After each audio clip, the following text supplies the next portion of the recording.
News live पर देखते हैं आज की कुछ खास खबर। कृषि मंत्री दादाजी भुसे ने किसानों की फसलों का पंचनामा करने के दिए आदेश। विदर्भ में हो रही लगातार बारिश की वजह से सोयाबीन, कपास आदि फसलों का काफी नुकसान हुआ है। फसलों पर खोड़ कीड़ और अन्य बीमारियों ने अपने पैर पसार लिए हैं, जिस वजह से किसान अपनी फसलों की बर्बादी से परेशान हैं। आज राज्य के कृषि मंत्री दादाजी भुसे अमरावती जिले के दौरे पर थे। इस दौरान उन्होंने किसानों की फसलों का मुआयना कर बैठक ली। प्रशासन को कपास व सोयाबीन की फसल का तत्काल पंचनामा करने के आदेश दिए। साथ ही कृषि वैज्ञानिकों को बुलवाकर कपास और सोयाबीन फसल का निरीक्षण कर किसानों को उचित मार्गदर्शन करने के आदेश कृषी मंत्री दादाजी भुसे इन्होंने दिए। निश्चितपणे मी कालपासून प्रत्यक्ष शेतांमध्ये जाऊन मी स्वतः पाहणी केलेली आहे। स्थानिक पातळीवरचे मंत्री महोदय, लोकप्रतिनिधी, अनेक पदाधिकाऱ्यांनी या संदर्भामध्ये तक्रारी केलेल्या आहेत। 3-4 प्रकारचे आजार सोयाबीनवर यावेळेस दिसून येत आहेत आणि गेले 10-15 दिवसांपासूनचं जे ढगाळ वातावरण आहे, पाऊस पडतो आहे, सूर्यप्रकाश मिळालेला नाही, मुळं कुजलेली आहेत, असे बऱ्याच ठिकाणी त्याच्यामुळे सोयाबीनचं नुकसान झालेलं आहे। या संदर्भामध्ये पंचनामे करण्याच्या सूचना देण्यात आलेल्या आहेत आणि भविष्य काळामध्ये शेतकरी बांधवांना मदत कशी करता येईल या दृष्टिकोनातून शासन निश्चितपणे विचार करेल। सर, विदर्भात प्रामुख्याने कपाशीचं पीक घेतलं जातं। ज्या ठिकाणी बोंडअळीचं सूचना आलेल्या आहेत त्या ठिकाणी त्याच्यासोबतच सोयाबीनच्याही संदर्भामध्ये आपल्या कृषी विद्यापीठातले जे शास्त्रज्ञ आहेत त्यांनाही आम्ही शेतांवर पाठवलेलं आहे।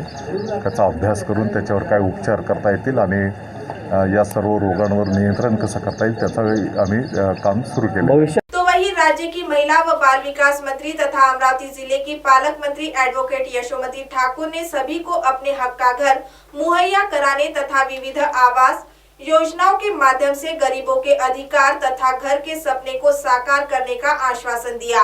अमरावती जिले के वलगांव ग्राम पंचायत अंतर्गत 254 अतिक्रमण प्रशासन द्वारा नियमाकुल करने से गरीबों को उनके हक का घर मुहैया कराने तथा जिले के हर जरूरतमंद व्यक्ति को घर देने का प्रयास करने का आश्वासन यशोमती ठाकुर ने दिया।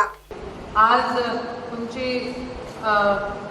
तुम्हाला जे घर पट्टे जे तुमच्या नावाने पाहिजे होते ते आज काही लोकांना पट्टे त्या ठिकाणी मिळाले आहेत आणि तुमच्या समोर अधिकाऱ्यांनी म्हटलेलं आहे की पुढच्या 2 महिन्यामध्ये उरलेल्या लोकांना देखील या ठिकाणी पट्ट्यांची वाटप नक्कीच या पुढच्या 2 महिन्याच्या काळामध्ये होईल। म्हणजे आपल्या वलगावामध्ये प्रत्येकाला पट्टे मिळतील।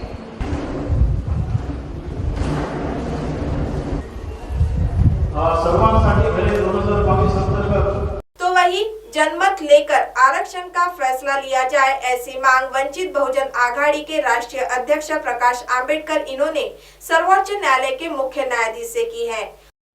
सुप्रीम कोर्ट ने फिर एक बार आरक्षण पर अपनी राय दी। 2 दिन पहले का निर्णय है और राय देते समय ये कहा कि शेड्यूल कास्ट के अंदर, शेड्यूल ट्राइब के अंदर आरक्षण के अंदर आरक्षण होना चाहिए, लेकिन किस ढंग से होना चाहिए, कैसे होना चाहिए, उसका आधार क्या होगा, तत्व क्या होगा, इस पे कोई चर्चा नहीं। ना उन्होंने इस पे चर्चा की है कि यह संवैधानिक होगा या नहीं होगा।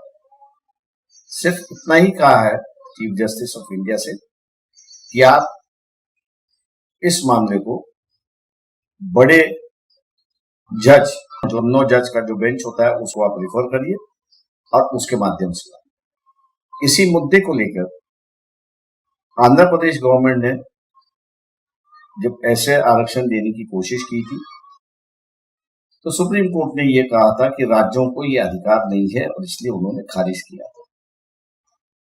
लेकिन वो खारिज करते समय उन्होंने ये नहीं कहा कि ये सही है गलत है। मेरी चीफ जस्टिस ऑफ इंडिया से दरखास्त है, विनती है कि आप इस मामले में मत जाइए। जो सुझाव दिया है उस पर आप एक्ट मत करें। पब्लिकली इस पर पहले चर्चा होने दीजिए, एक राय बनने दीजिए और फिर वो राय संवैधानिक है या नहीं है इसकी आप जांच करें। और तब तक के लिए सुप्रीम कोर्ट ने इस मामले को ठंडे बस्ते में रखना चाहिए, ऐसी वंचित बहुजन अघाड़ी से मांग हम लोग कर रहे हैं।